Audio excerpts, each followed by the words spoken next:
The term indie rock, derived from independent, describes the small and relatively low-budget labels on which it is released and the do-it-yourself attitude of the bands and artists involved.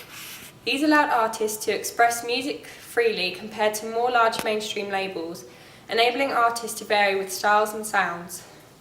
Indie rock first came around in the early 1980s and originates from the United Kingdom and United States. Its stylistic origins are from alternative rock, new wave, post-punk and garage rock, with the derivative form being grunge. The typical instruments that are used are guitar, bass, drums, keyboard and vocals.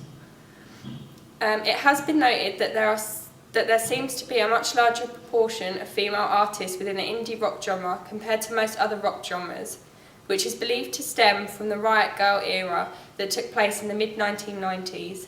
This was a feminist underground punk rock movement in Washington, D.C. Bands associated with this are Bikini Kill and Bratmobile. Many bands such as R.E.M. and The Smiths rejected the dominant synth pop of the 1980s and helped inspire guitar-based jangle pop. This then resulted in noise rock, which was the outgrowth of punk and involved loud distorted electric guitars and powerful drums, and was pioneered by bands such as Sonic Youth, Big Black and Swans. Also in the 1980s, indie rock labels were founded.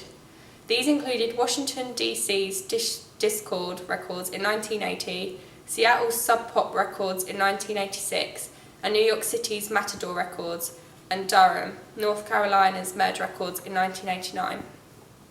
Indie rock then began to form subgenres of its own and related styles around the end of the 1990s. Indie pop was the main subgenre formed, but as well as this, lo-fi, noise pop, emo, sadcore and many more were developed. Since the year 2000 to present, indie rock has continued to develop and record sales began to decline, changing the music industry as newer digital technologies were created, allowing artists to create and produce more of their own music and use the internet as a tool to get it publicised. This allowed the more indie rock bands to become mainstream.